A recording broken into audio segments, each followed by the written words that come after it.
So ang atin pong pag-aaralan ngayon ay patungkol po sa lalaki na merong unclean spirit. The story of a man with an unclean spirit. So ito po ay makikita natin sa Mark 5. Atin pong babasahin ang Mark 5 verse 1 hanggang 20. Sabi po dito, "And they came over unto the other side of the sea, into the country of the Gadarenes. And when he was come out of the ship, immediately there met him out of the tombs a man with an unclean spirit, who had his dwelling among the tombs, and no man could bind him, no, not with chains, because that he had been often bound with fetters and chains, and the chains had been plucked asunder by him, and the fetters broken in pieces, neither could any man tame him. And always night and day he was in the mountains and in the tombs, crying and cutting himself with stones. But when he saw Jesus afar off, he ran and worshipped him, and cried with a loud voice, and said, What have I to do with thee, Jesus, thou Son of the Most High God? I adjure thee by God that thou torment me not. For he said unto him, Come out of the man, thou unclean spirit. And he asked him, What is thy name? And he answered, saying, My name is Legion, for we are many. And he besought him much that he would not send them away out of the country. Now there was there nigh into the mountains a great herd of swine feeding. And all the devils besought him, saying, Send us into the swine, that we may enter into them. And forthwith Jesus gave them leave, and the unclean spirit went out and entered into the swine, and the herd ran violently down a steep place into the sea. They were about 2,000, and were choked in the sea. And they that fed the swine fled, and told it in the city and in the country, and they went out to see what it was that was done. And they come to Jesus, and see him that was possessed with the devil, and had the legion sitting, and clothed with his right mind, and they were afraid. And they that saw it told them how it befell to him that was possessed with the devil, and also concerning the swine. And they began to pray him to depart out of their coasts. And when he was come into the ship, he that had been possessed with the devil prayed him that he might be with him. Howbeit Jesus suffered him not, but saith unto him, Go home to thy friends, and tell them how great things the Lord hath done for thee, and hath had compassion for thee. And he departed and began to publish in Decapolis how great things Jesus had done for him, and all men did marvel. Ang atin pong pag-aaralan ay kung paano po ang Panginoon ay kumikilos sa kanyang mga pinapagaling. Purihin po ang Panginoon dito sa story ng man with an unclean spirit. So mahirap po na makita sa atin, no, bilang mga bagong ligtas, or sa mga kasama nating mga bagong ligtas, kung paano po ang Panginoon ay kumikilos. So lalo na po yung mga taong ilang taon pa lang sa Kristyanismo ay hindi nila minsan nahalata kung paano ang kanilang pagbabago ay binigay ng Diyos. Ang atin pong pag-aralan muna, no, onting backstory kung paano, kung ano ito, kung sino itong lalaking ito. So dito po makikita natin kung saan siya nakatira. Siya ay nakatira sa tombs, or ang tinatawag nating mga lagayan ng mga patay. No? So doon siya nakatira, at doon siya patuloy na pinoposes, at patuloy na pinapakita ng demonyo ang kanyang kalakasan. So sa mga iba po na pag-aaralan ito, no, ay kanilang ifo-focus kung paano po ang ang tao ay kapag sila ay patuloy na kumikilos na naayon sa demonyo or naayon sa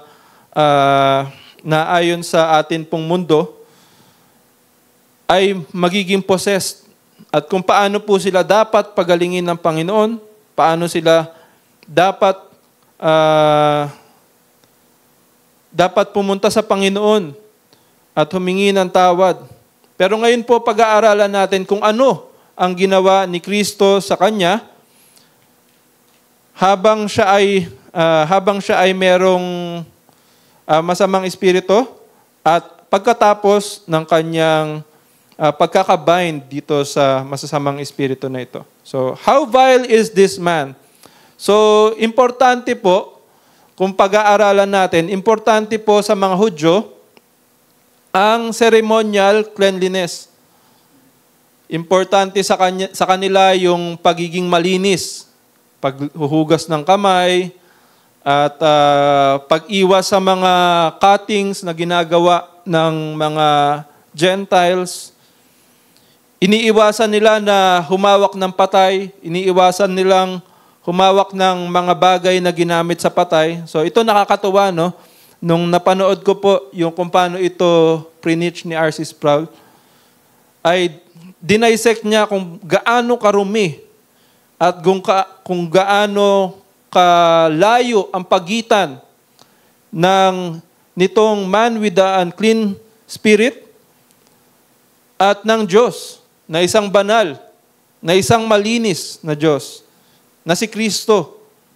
At dito makikita natin, no, na si Kristo ay nandoon at sabi dito, they came over into the other side of the sea, into the country of Gadarenes. So siya po ay pumunta doon at immediately, nung siya po ay nakita ng man with an unclean spirit, siya po ay na-recognize nito.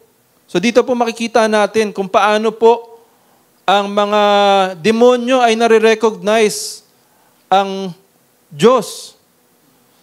So kapag po tayo, ang presence natin, ito rin magandang check natin sa sarili natin, no? Ang presence ba natin sa mundo ay marirecognize nila si Kristo?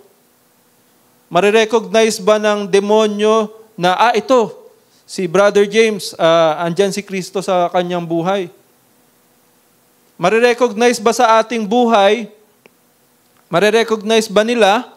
Makikita ba nila na nasa iyo si Kristo, nasa iyo ang banal na Espiritu?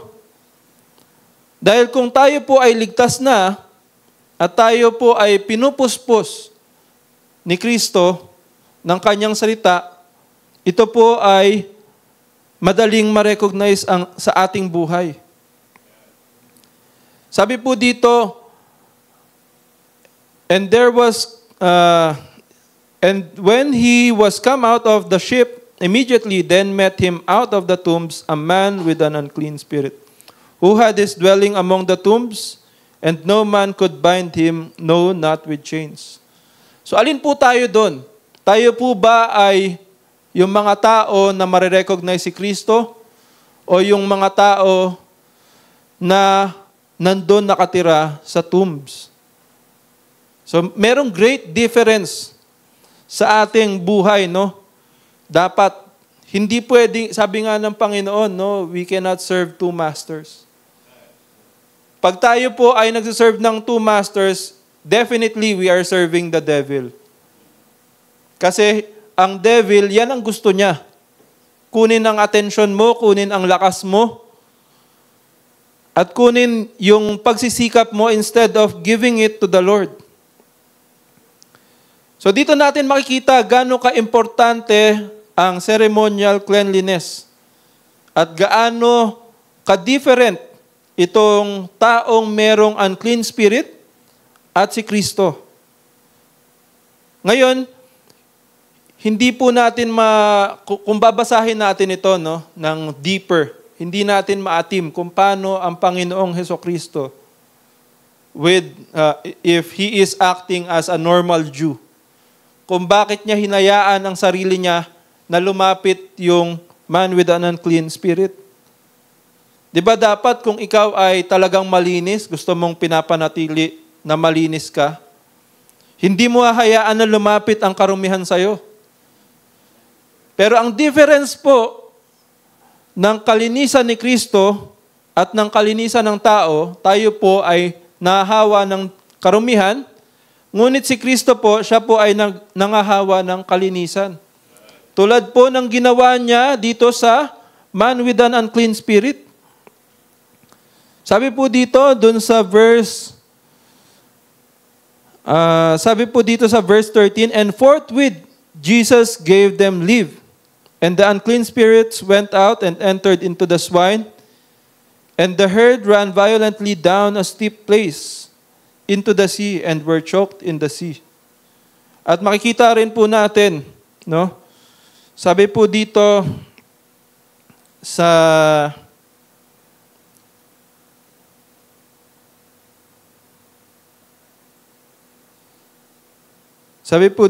verse 8, for he said unto him, come out of the man, thou unclean spirit. So ganun lang. Sa salita lang ng Panginoon, siya ay nalinis sa mga masasamang espiritu nito, sa mga maruruming espiritu. At dito makikita natin, no? What is this man famous for? So ano yung backstory ng taong ito? So sabi dito sa verse 4, verse 3, who had his dwelling among the tombs, and no man could bind him, no, not with chains. Because he that had been often bound with fetters and chains, and the chains had been plucked asunder by him, and fetters broken in pieces, neither could any man tame him. Nung tayo po ay hindi pa nililigtas ng Panginoon, nung tayo po ay nasa binding pa ng masasamang espiritu, nung tayo po ay hindi pa nililinis, nung wala pa po tayong banal na espiritu, ganito po tayo kumilos. Tayo po ay tinitame ng church, ng salita ng Diyos. At minsan yung conscience natin, binabagabag tayo kapag meron tayong ginagawang masama. Pero kapag po tayo ay nandun kapag po ang unclean spirit ay nasa atin pa, at hindi pa tayo nililinis ng Panginoon, hindi pa tayo nililigtas ng Panginoon, wala pa tayong profession of faith, ganito po ang ginagawa natin, tinatanggal natin lahat ng mga bagay na nagtitame sa atin. Ibig sabihin, lahat ng kasalanan, talagang ine-explore natin. We always think of how we would do evil continually. Kung paano tayo kikilos ng masama, pinagpaplanuhan natin without any conviction of the Holy Spirit. At sabi dito, and always night and day he was in the mountains and in the tombs, crying and cutting himself with stones. So dun sa mga dating-dati pa no, nauso yung emo, no. Yung mga nung kabataan pa namin, nauso yan, yung mga nag-suicide, yung mga nagkakat ng sarili nila. At lalo na po ngayon, because of the emphasis of mental health, minsan yan ay ginoglorify pa. Ginoglorify nila na, intindihin nyo yung mga taong ganyan, may depression, ganito, ganyan. Yung mga nagpapakamatay, yung mga nagkakat sa sarili nila, yung mga taong they would rather have pain than looking into Jesus. Yung mga taong gusto lang umiyak, no? Than have the joy of Christ enter into their lives. Hayaan nyo po yan. Yan yung sinasabi ng mundo ngayon, no? Hayaan nyong i-express nila yung kanilang sakit. Yung kanilang gustong i-express, hayaan nyo. Pero dito makikita natin, ano yung ginagawa? Ano yung ginagawa ng masasamang espiritu? Always, night and day, he was in the mountains and in the tombs, crying. Hindi yan yung umiiyak lang, no? Ibig sabihin, sumisigaw. Nagwa-wild. Kapag tayo po ay wala ang banal na espiritu sa atin, hindi tayo sober. Kapag tayo po ay habang wala ang banal na espiritu sa atin, hindi tayo aware sa kung ano ang dapat natin pagkilos. At kung aware man tayo, gusto natin yung dun tayo sa maingay. No? Kaya sa mundo, makikita natin, ang mga mahihilig sa mundo, mahihilig sa maingay. Party, no? Ayaw nila nung tahimik lang. Ayaw nila nung simpleng buhay lang. Gusto nila yung maingay, malakas. Ano pa ang gusto nila? Walang katapusan, night and day. Makikita natin, hindi siya sa gabi natutulog yung tao. Hindi niya pinapatulog or sa umaga natutulog yung tao dahil sa pagod. Bagkus ang ginagawa nila night and day, he was in the mountains and in the tombs crying and cutting himself. So para silang werewolf, no? Yung kanyang asta ay parang werewolf. So papalapit na ang ang Halloween. Papalapit na ang Halloween, kailangan natin maging cautious sa mga ginagawa natin, no? Tayo ba ay nakikiisa sa mundo sa pag-celebrate niyan? Pagko-costume ng parang may evil spirit ka sa katawan mo? Pagko-costume sa mga nakakatakot, although naniniwala tayo na hindi lang ganun ang itsura ng demonyo, no? Pero, ibig sabihin, if we glorify these things, if we are working with these things na mukhang umiiyak sa tombs, mukhang nagkakat sa sarili nila, parang palagi kang merong sugat, which is yung mga itsura ng zombie.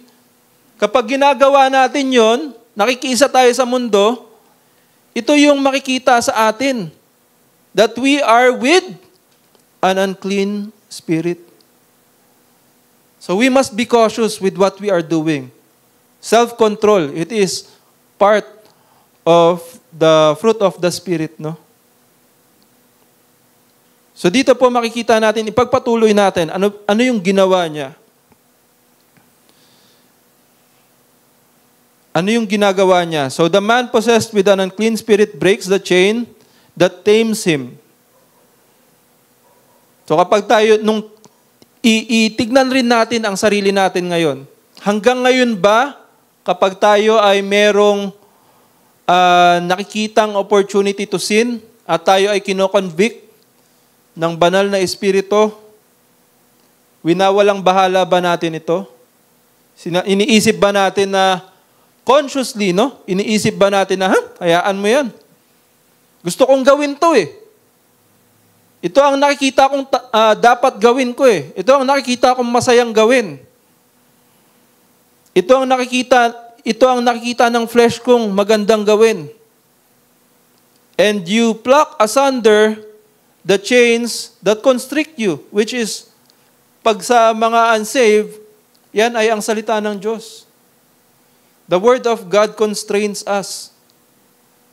At kapag yung constraint na yan, ay ayaw mo, yan ay parang chain. Kapag makikita natin, no, yung mga debate sa online, bakit ganyan ang Christianity? Ang daming bawal. Bakit ganyan ang Christianity? Kailangan modest apparel. Bakit ganyan ang Christianity? Ang daming hindi pwedeng gawin. They did not see the grace of God. Sa Christianity, instead, they see the constraint. Na dapat hindi ka nagdidwell dyan sa constraint na yan. Women empowerment dapat. Dapat iba yung standards mo. Dapat ganito ang standard ng mundo. Dapat kunin mo yan. Dapat ikaw ay free from being bound by the book that you are studying. Hindi nila nakikita yung safety, security. Hindi nila nakikita kung paano ang Word of God ay kumikilos sa buhay natin mga Kristiyano, on how it molds us, on how it frees us from this unclean spirit. At kung paano yung peace, instead of being tamed, ay napupunta sa buhay natin. ang mga tao sa mundo, ang nakikita nila, instead of peace sa buhay natin, pinapakita nila na, pinapalabas nila na ang buhay natin ay may pagkukulang. Pinapalabas nila na may pagkukulang sa buhay mo kapag ikaw ay hindi nakaka-party, pag ikaw ay hindi mahilig sa unmarital, sa adultery, pag ikaw ay hindi mahilig sa mga bagay na makamundo, pinapakita ng mundo na ikaw ay may pagkukulang at ikaw ay bound diyan sa salita ng Diyos. Pero paano natin makikita ngayon ang sarili natin dito sa storya ng man with an unclean spirit? So sabi po dito, sometimes we are accused and broadcasted by the world as someone that may not glorify God. Ito po makikita natin, no? After that, he was freed from the unclean spirit. Anong sinabi dito nung mga, anong ginawa dito ng mga taong nagpapakain ng swine? Sabi dito sa verse 14, and they that fed the swine fled and told it in the city and in the country, and they went out to see what it was that was done. So, brinodcast nila, uy, alam nyo ba yung taong dating ulol sa masamang espiritu, pinalinis, pinatawad, pinagaling, pinalayas yung demonyo sa kanya. Pero, and they come to Jesus and see him that was possessed with the devil. So, nung pupuntahan na nila si Kristo, nakita nila yung lalaking possessed with the devil. And had the legion sitting and clothed and in his right mind, and they were afraid. So afraid pa rin sila. Meron pa rin silang notion nung mga nagawa niya ang kasalanan. Siguro iniisip nila no na ngayon lang yan mabait. Baka napagod lang yung demonyo sa kanya. Pero ganun ang ginagawa ng mundo sa atin kapag tayo po ay bagong ligtas, no? Sasabihin nila na magbibigay sila ng doubt sa kaligtasan na meron tayo. Dahil dito sa 16, basahin natin, and they that saw it told them how it befell to him that was possessed with the devil, and also concerning the swine. Inulit nila kung ano yung nangyari.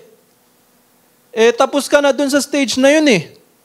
Tapos ka na dun sa pagiging bound by the unclean spirit. Pero uulitin pa rin nila yung pagkakamali mo. Uulitin pa rin nila kung paano ikaw ay noong dati, nung nakaraan mo. So dito makikita natin sa 16, and they saw it, told them how, and they that saw it told them how it befell to him that was possessed with the devil. So, ang ginawa nila, uy, alam nyo ba yung lalaki doon? Di ba si kumparing Manoy? Lagyan natin ng pangalan. So, si kumparing Manoy, di ba palagi yung sinasapian ng masamang espiritu? Puntahan nyo nga yun. May nakita ko, ginawa nung Kristo daw eh. Tinanggal niya yung masasamang espiritu. Pero instead of giving glory to the one that cleansed the man, anong ginawa nila sa 17? And they began to pray him to depart out of their coasts. Imbis na puntahan nila si Kristo, sabihin nila kay Kristo na, wow, ang galing mo naman. Maganda yung ginagawa mo. Ano yung ginawa nila doon sa tao? Anong ginawa nila sa lalaki? Instead of giving him parang celebration na, wow, okay ka na. Buti na lang, okay ka na, malinis ka na. Ang sabi nila sa kanya, they began to pray him to depart out of their coast. Umalis ka na dito, please. Ayaw ka namin dito. Ayaw ka namin kasama. Kahit na ikaw ay pinagaling na, ayaw ka namin dito sa coast namin. So ganun rin makikita natin sa mundo, no? Kapag tayo po ay unti-unting binabago ni Kristo. Pag nakikita nilang mabait na tayo, sasabihin nila na, hindi ka na namin kasundo. Hindi ka na namin kasundo, iba na yung ugali mo, pero kung maganda man ang iyong postura, maganda man ang ginawa sa iyo ng Diyos, pero ayaw na namin sa iyo. Dahil ito yung mga ginawa mo, 1, 2, 3, 4, 5. So ganun po ang gagawin nila, no? They will give us discouragement in living our Christian lives. So dito po sa 18, ito po yung medyo naiyak ako, no, nung pinag-aaralan ko to. Kasi nung sabi dito, and when he was come into the ship, he that had been possessed with the devil prayed him that he might be with him. So pumunta po yung may sinapian doon kay Kristo. Sabi niya, Kristo, pwedeng sumama na lang ako sa iyo. Kasi itong mga taong to, ayaw nila ako dito. At dito makikita natin kung ano yung naiisip ni Paul. He is in a strait betwixt two. Whether to live with us, to live with Christ doon sa langit, or to continue serving Him dito sa lupa. Kapag tayo po ay patuloy na inaayawan ng mundong ito, isa po yung blessing. Dahil po yan ang naglalapit sa atin kay Kristo. Yan po ang mga bagay yan po yung mga oras na hinihiling natin na Kristo, sana kunin mo na lang ako. Ang hirap pala ng ganitong buhay na naglilingkod sa iyo. Ang hirap pala nung meron kang, nung nilinis mo na ako, hindi nila ni-recognize kung gaano ka kabait sa akin, kundi ang sinabi nila, ayaw ka namin dito. They began to pray him to depart out of their coast. Natatakot pa rin sila na baka gawin ko pa rin yung kasalanan na yon. Hindi nila ni-recognize kung ano yung ginawa mong pagbabago sa buhay ko. Pero dito makikita natin, no, ang kabutihan ng Panginoon sa verse 19. Howbeit Jesus suffered him not. Ibig sabihin, hindi siya pinasama. Hindi, wag kang sumama sa amin. Meron akong greater plan sa buhay mo. Dito natin makikita yung grace ng Panginoon. The sufficiency of grace of God. Tulad ng sinabi ng Panginoon kay Paul, no? My grace is sufficient for thee. Though nagkakaroon siya ng mga thorns sa buhay niya. At hindi yan may iwasan pag Kristiyano tayo, no? Nagkakaroon tayo ng mga time sa buhay natin na tayo ay humihiling sa Panginoon ng, Panginoon, hindi ko na kayang mabuhay dito, hindi ko na kayang tiisin itong mundong ito. At marami tayong kapatid, no, na yan ang naiisip, na yung iba nade-depress. Pero ano yung sinabi ng Panginoon sa kanya dito? Jesus suffered him not, but saith unto him, Go home to thy friends and tell them how great things the Lord hath done for thee. Yun yung pinaka-purpose ng buhay natin, no? Ang buhay ng tao na binabago ni Kristo, yan ang pinaka-purpose niyan. It is not to broadcast how bad you are before. It is not to broadcast how kung paano ka notorious nung dati, no? Hindi yan pinagmamayabang. kundi it is to tell them how great things the Lord hath done for you. Kung gaano kagaling, kung gaano kagaling ang Panginoon sa pagbabago niya sa iyo. Biruin nyo yung dati, no? Meron tayong makakakilala, drug addict. Drug addict, alam nyo ba kung gaano kahirap i-overcome ang addiction? Yung iba nagpapakamatay just to overcome it. Yung iba hindi talaga kinakaya ng anong tawag dito? Rehab facility. Yung iba magre-rehab pero bigla silang babalik tapos bigla silang mag-OD, lalo na yung mga nagda-drugs, no? At dito makikita natin kung gaano kagaling ang Panginoon that He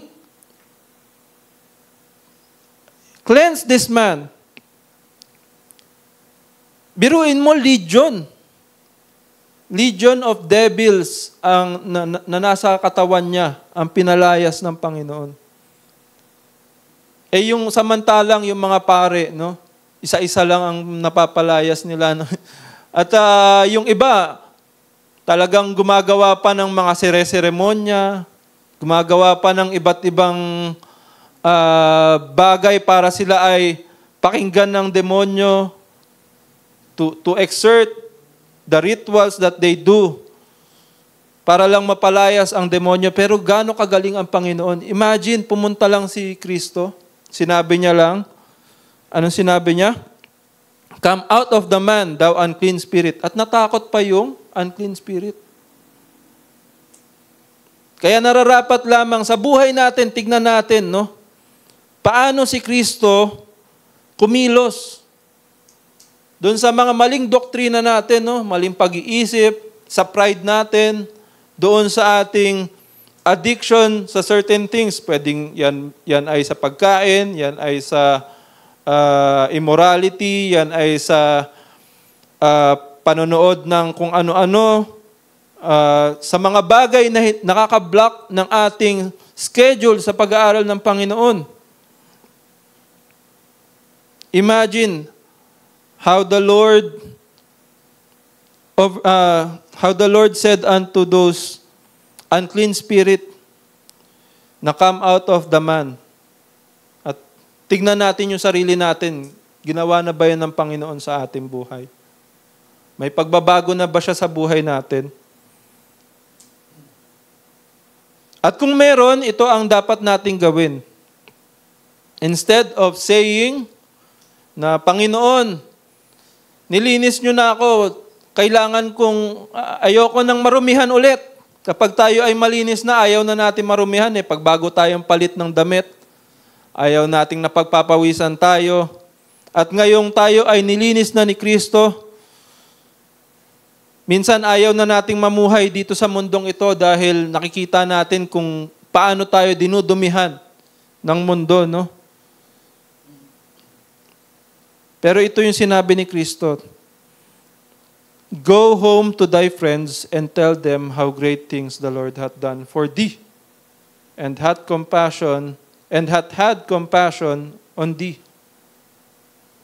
So yung galing ng Panginoon dapat nire-recognize natin at binabahagi natin sa ating mga kamag-anak, sa family natin, sa friends, at lalo na yung compassion ng Panginoon sa atin.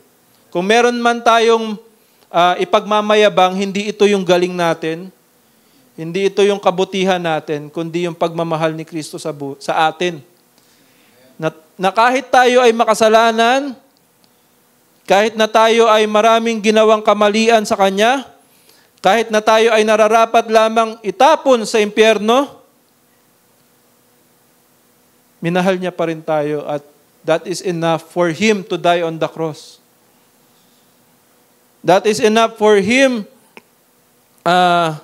His love is enough that He will experience the pain of dying on the cross.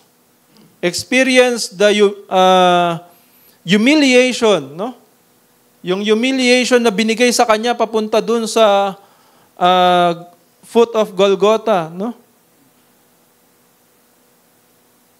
Dito natin makikita kung gaano ka-compassionate ang Panginoon sa atin. Oh, how great compassion He has.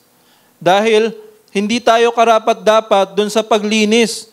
Itong lalaking ito, yung dumi niya at yung linis ng Panginoon, dapat lang siya ay patayin na, no? Or itapon na. Hayaan na lang. Because of yung sin niya, yung karumihan niya, siya ay namumuhay sa tomb. Siya ay maraming ginagawang karumihan. He cuts himself. Hindi siya worthy sa pagmamahal ni Kristo. Let us look on ourselves. Hindi rin tayo worthy sa pagmamahal ni Kristo, no? Pero ang Panginoon, nilinis pa rin tayo. And He still gave us new life. At ito po, lastly, no? Sa verse 20. Ito po yung nararapat nating gawin. Bawat Kristiyano ay dapat makita ito na pinaka-end result nating Kristiyano, no? Kapag tayo po ay binigyan ng kalinisan, kapag tayo po ay binigyan ng kabutihan ng Panginoon, kapag tayo po ay binigyan ng opportunity to proclaim His name, ano po ang gagawin natin? Ang sabi po dito sa verse 20, and He departed and began to publish in Decapolis how great things God had done, how great things Jesus had done for him, and all men did marvel. So ganun po ang ating nararapat gawin, no? We should publish in Decapolis. Anong ibig sabihin? Anong ibig sabihin nito? Ibig sabihin nito, we should proclaim the goodness, hindi lang yung pagiging mabait ng Panginoon because of financial success na binigay niya sa atin, no? Or yung sustenance na binibigay ng Panginoon. Kundi kung paano si Kristo namatay para sa ating kasalanan. Kung paano isang Diyos ay magkakatawang tao at ibibigay ang kanyang sarili bilang kabayaran sa kasalanan natin. Yan po yung mga bagay na pinapublish natin, not only those #blessed. No? Yung mga #blessed nila, pag nakakainom sa Starbucks, pag nagkakaroon ng 1 million pesos, pag nakakabili ng sasakyan, yan na yung #blessed nila. Pero ang pinaka-great, ang greatest blessing na magkakaroon tayo, no? At ang greatest thing that Jesus had done for us is to clean us from unclean spirit. Sa pagiging bound natin sa sin. How the Lord freed us, gave us victory from the battle of sin sa buhay natin. At yan rin po ang dapat nating i-recognize kapag tayo po ay nasa kalagitnaan, no? Kapag tayo po ay tinitempt ng masamang espiritu, no? When temptation comes, yan po ang atin pong ipagmamalaki. Hindi yung kung gaano tayo kagaling sa pag-iwas, hindi yung kung gaano tayo ka bait, kung gaano tayo kalinis, kung ano yung track record natin na 10 years na akong di umiinom. Kaya dapat hindi ako iinom ngayon. 10 years na akong hindi nangangaliwa, no? Meron kayang ganon, no? 10 years na akong hindi nagkakasino. Dapat hindi ako magkasino ngayon. Hindi po yun ang dapat natin pinagmamalaki. Bagkus ang pagmamalaki natin, minahal tayo ni Kristo, which is enough for Him to give His life. At dahil doon, dapat iwasan natin itong mga bagay na ito. Dahil doon, dapat po tayo ay kumilos ng naayon sa kanyang kagustuhan. At doon po makikita natin kung paano ang Panginoon ay babaguhin tayo. And all men will marvel, not to us, not to what we will be doing, not on the heights that we have achieved, not on the goodness of this church. Hindi dahil mababait ang members ng church kung bakit tayo dapat sumikat, kundi kung paano ang Panginoon ay napakabuti sa kanyang mga ginawa, tulad ng salvation na binigay niya sa atin. So ito po, as I end this preaching, nawa po sa atin pong buhay, makita kung paano po ang Panginoon ay gumawa ng great things sa atin. Nawa po makita ng mga tao kung paano po si Kristo ay kumilos sa buhay natin. At nawa silang lahat ay mamangha kay Kristo at hindi sa atin. Saglit po tayong tumayo at manalangin as we end this service.